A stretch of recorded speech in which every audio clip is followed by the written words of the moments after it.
오늘 우리에게 주시는 하나님의 말씀은 마가복음 3장 7절에서 19절의 말씀입니다. 마가복음 3장 7절에서 19절 함께 합독하겠습니다.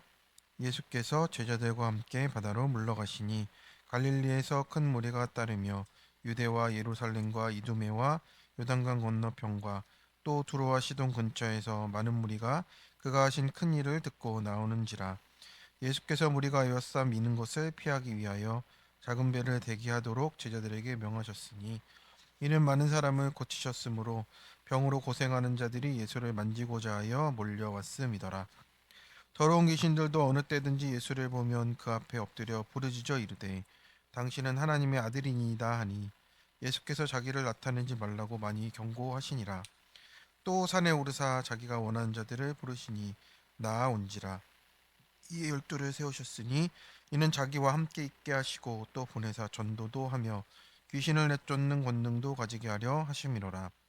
이들을 세우셨으니 시몬에게는 베드로란 이름을 더하셨고 또 세베대의 아들 야고보와 야고보의 형제 요한이니 이 둘에게는 보아노게 곧 우레의 아들이란 이름을 더하셨으며 또 안드레와 빌립과 바돌로메와 마테와 도마와 알페오의 아들 야고보와 및 다데오와 가느나인 시몬이며 이는 예수를 판자더라. 아멘. 네, 오늘 마가복음 3장의 말씀으로 큐티 제목 부르시니 나아온지라 내용을 함께 나누겠습니다. 네, 오늘의 본문은 이제 예수님의 사역이 본격적으로 확장되고 있는 모습을 보여주고 있습니다. 그래서 병고침과 기적이 넘쳐나고 있어요. 사람들은 그 기적과 또 병고침에 많이 몰려들기 시작합니다. 그래서 예수님을 이제 만지기라도 하려고 이제 많은 무리가 몰려들고 있죠. 그래서 예수님은 이제 그 많은 무리들 가운데서 이제 따로 제자를 불러내시는 장면이에요. 그래서 우리는 이렇게 생각할 때가 있습니다. 사람이 많이 모이면 성공이다. 또 문제가 해결되면 은혜다라고 우리가 이렇게 생각을 하는 것이죠. 그런데 예수님이 가시는 길은 그것이 아니었어요. 예수님께 나온 사람들은 이제 뭔가 정리가 잘 된 사람이 아니라 아픈 사람들이었고 제자로 부르신 사람들도 자격 있는 사람이 아니라 문제 투성이었습니다. 그들을 불러내서 주님이 원하시는 것은 하나님 나라를 이루어 가시는 것이었죠. 그래서 주님은 문제를 해결해 주시기 전에 먼저 나를 불러내 주십니다. 그래서 문제 해결이 목적이면 군중만 남게 되고요. 구원이 목적이면 제자가 남게 되어 있습니다. 그래서 먼저 내게 행하신 구원을 나누어야 한다고 하세요. 7절에 보면 예수님께서 갈릴리, 유대, 예루살렘, 이두메, 요단의 건너편, 두로와 시돈에서 사람들이 각지에서 몰려드는 겁니다.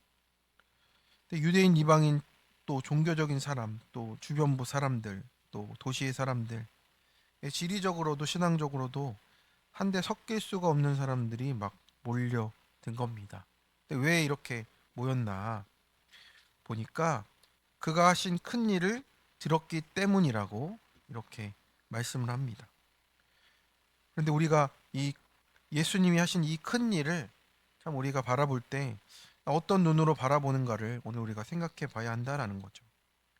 사람들이 예수님께 온 이유가 다 하나같이 예수님이 하신 큰 일 때문이라고 했는데 정말 우리가 하나님의 그 나라를 이루는 큰 일을 바라보는지 아니면 나에게 이득이 되는 나의 병고침과 나의 그런 것인지 또 우리가 해석을 해보게 되는 겁니다.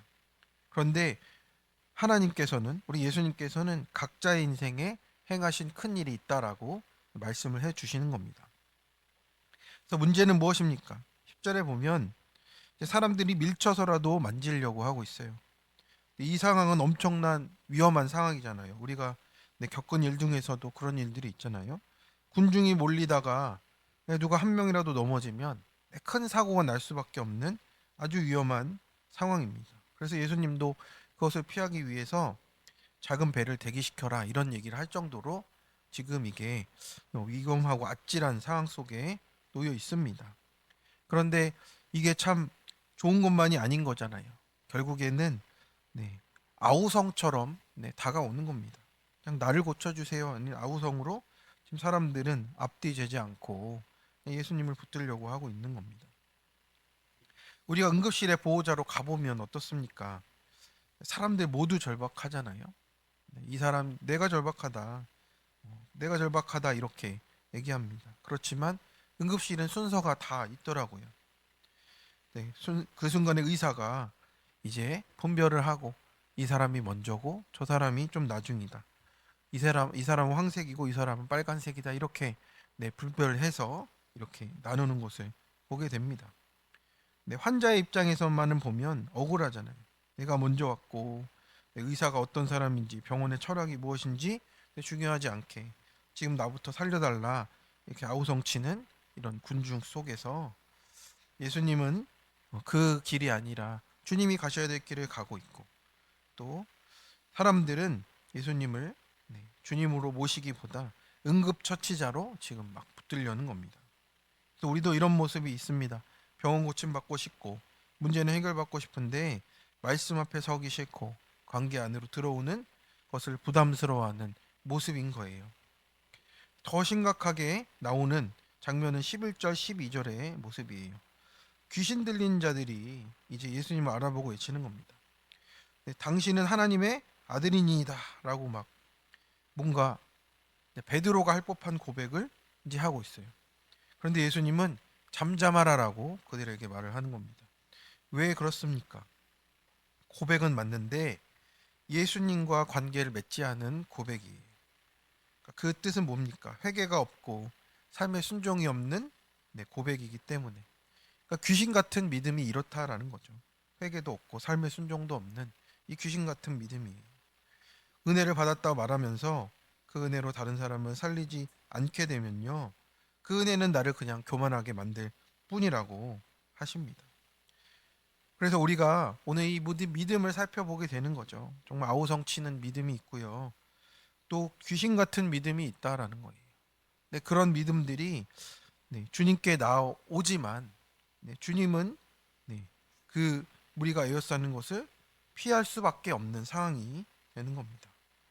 그래서 구원은요 혼자 간직하라고 주신 것이 아니라 흘려 보내라고 맡기신 은혜인 것입니다. 그래서 그 구원을 나누는 믿음으로 또 그 구원을 바라보는 믿음이 될 때 주님께서 우리 삶 속에 또 역사하시는 것을 보게 된다라고 하십니다. 적용 질문입니다. 나는 예수님을 주인으로 따릅니까? 문제 해결사로 여깁니까? 주님이 내게 행하신 큰 일은 무엇입니까? 그 은혜를 구원을 위해 나누고 계십니까? 회개 없고 순종 없는 귀신 같은 고백을 하지 않습니까? 예수님과의 관계 속으로 들어가는 회개와 순종을 큐티로 훈련하십니까? 네, 두 번째입니다. 자격 없는 나를 제자로 불러 주십니다. 예수님은 산으로 올라가셔서 이제 자기가 원하는 자들을 부르셨습니다. 네, 그리고 그들이 주님 앞으로 나아왔죠. 여기서 놀라운 사실은 어떤 겁니까?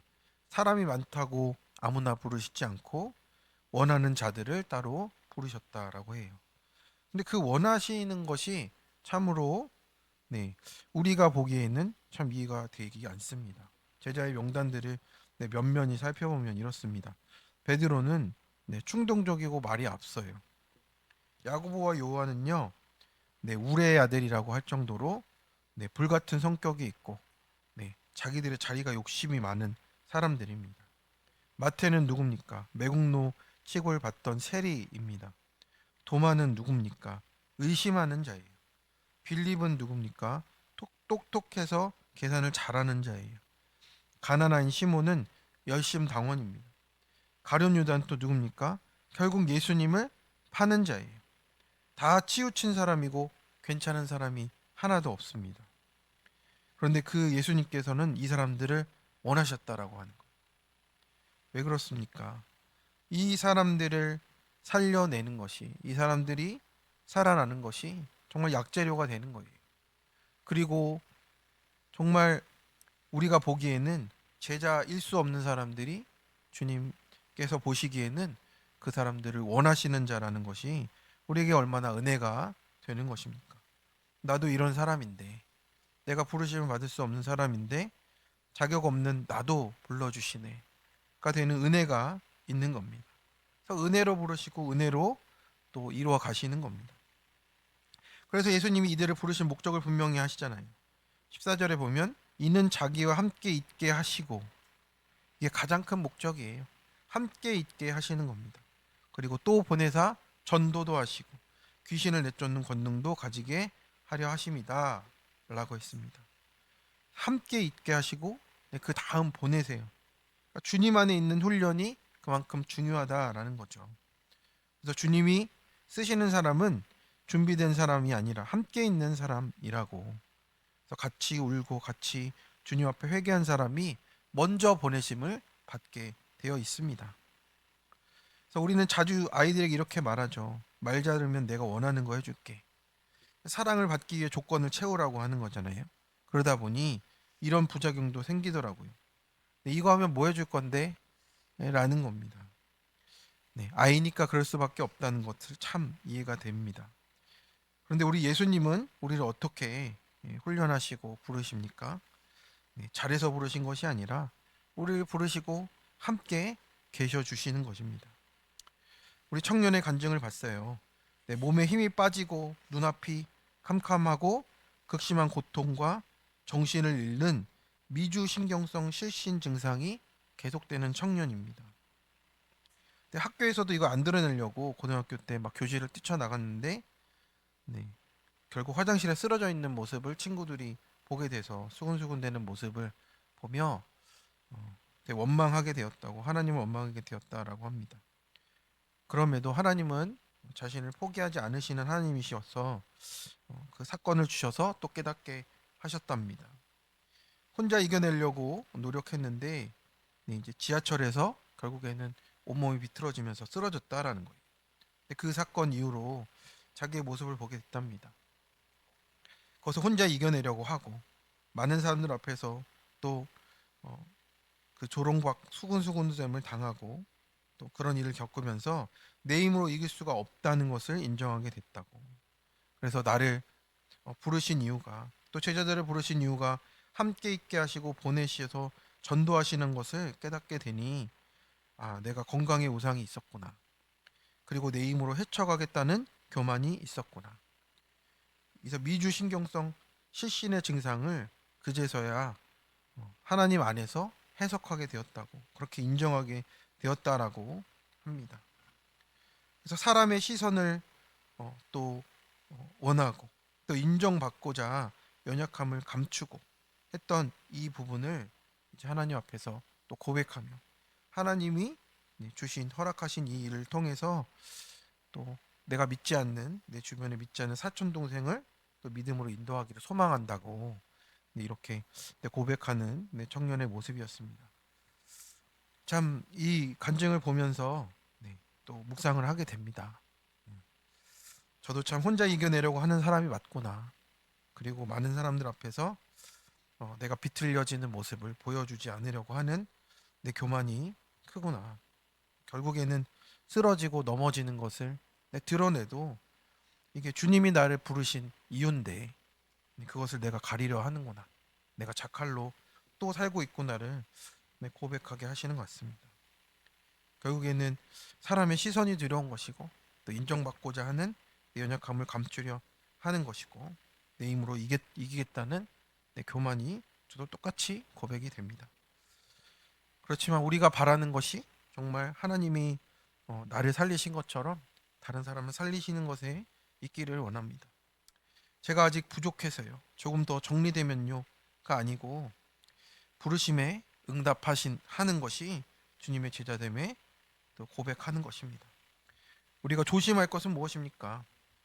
그 모든 삶 속에서 나는 이래서 안 될 것 같고 저 사람은 이래서 안 될 것 같고 그렇게 우리가 하는 것이 아니라 주님은 우리 안에서 나를 부르신 그 부르심을 보신다고, 내 안에서 원하시는 것을 지금 보고 계십니다. 성도 여러분, 본문은 오늘 이렇게 묻습니다. 나는 여전히 본중으로 예수님의 능력만 이용하려 하는지, 부족해도 자격 없어도 부르심에 응답하면서 제자로 나아오는지를 묻는 것입니다. 그래서 우리의 구원은 자랑이 아니라 약재료이고 부르심은 먼저의 영광이 아니라 십자가의 초대라고 하고 계십니다. 이 아침 우리의 고백이 주님 부르시니 나았습니다. 고백하는 오늘 하루가 되시길 간절히 축원합니다. 적용 질문입니다. 나는 지금 군중으로 머물러 있습니까? 부르심에 응답하며 제자로 나옵니까? 망설이는 이유는 무엇입니까? 자격이 없어도 주님이 나를 원하셔서 함께 있게 하신 은혜를 누립니까? 나와 다른 자를 판단하지 않고 주님의 부르심 속에 바라봅니까? 입니다. 함께 기도하겠습니다. 이 아침 우리를 군중으로 남겨두지 않으시고 말씀 앞으로 불러주신 주님께 감사를 드립니다. 주님을 찾는다 하면서도 구원보다 문제 해결을 원하고 주님을 따른다 하면서도 내 아픔이 먼저라고 주님만 옷자락만 붙들려고 하는 우리의 아우성이 있습니다. 주님, 이제는 그 은혜로 다른 사람을 살리지 못했던 나의 이기적인 신앙을 포기하여 주시옵시고 하나님, 회개 없고 순종 없는 귀신 같은 믿음이 아니라 눈물로 회개하며 따라가는 참된 제자의 길을 나아갈 수 있도록 인도하여 주시옵소서. 자격 없고 준비되지 않고 연약한 우리를 자기와 함께 있게 하시려고 부르신 은혜에 감사를 드립니다. 잘해서 부르신 것 아니고 불쌍히 여겨 부르신 것을 잊지 않게 해주시고 나를 원하심이 하나님 내 안에 있는 이 상처와 문제와 나의 죄된 모습이 주님의 원하신 가운데 주님 약재료로 또 쓰여주시고 또 은혜로 또 사용하시는 그 길로 나아가도록 주님 붙잡아 주시옵소서. 그래서 오늘 우리의 고백 가운데 자격 없지만 부르시니 나아온다고 그 믿음에 응답하는 오늘 하루가 되도록 우리의 삶을 붙들어 주시옵소서. 우리 연약함을 아시고 붙들어 주시는 우리 주 예수 그리스도의 이름으로 기도드립니다. 아멘. 네, 오늘의